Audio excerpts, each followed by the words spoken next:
Salamo faharaiky amby 70.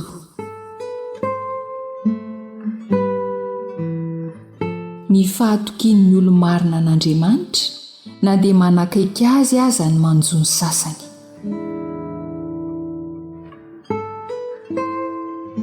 Ny mitoetra ao amin'ny fiherena izay an'ny avo indrindra dia monina eo ambanin'ny aloko ny tsotoa.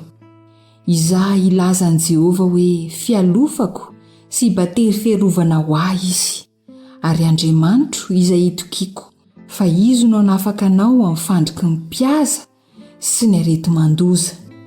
Ny volony elany no anaronany anao, ary eo ambanin'ny elany no ialofanao. Ho ampinga kely sy ampinga lehibe ny fahamarinany. Tsy atahotra ny orooro noho ny alina ianao, na ny zana-tspika manidina noho ny andro, na ny areti-mandringana mandeha amin'ny maizina, na ny fandringanana mandripaka amin'ny tatao vovonana. Na dia hisy arivo aza lava eo anilanao sy iray alina eo ankavananao, dia tsy hiatra aminao izany. Hijery maso fotsiny ianao ka ho hitanao ny amaliana ny ratsy fanahy. Satria ho ianao, Jehovah, ianao no ariko, sady nataonao ho fonenanao ny avo indrindra.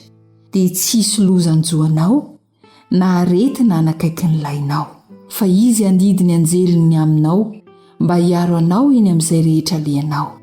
Eny an-tanany no hitondrandreo anao, fandrao ho tafitoana amin'ny vato ny tongotrao. Ny liona masika sy ny vipera ho diavinao. Ny liona tanora sy ny mela rana no ho hitsainao, satria izany nireketa amin'ny fitiavany, dia hamonjy azy anandratra azy ho any amin'ny avo indrindra, satria mahalala ny anarako izy. Iantso ahy izy dia hamaly azy ho eo aminy raha ory izy.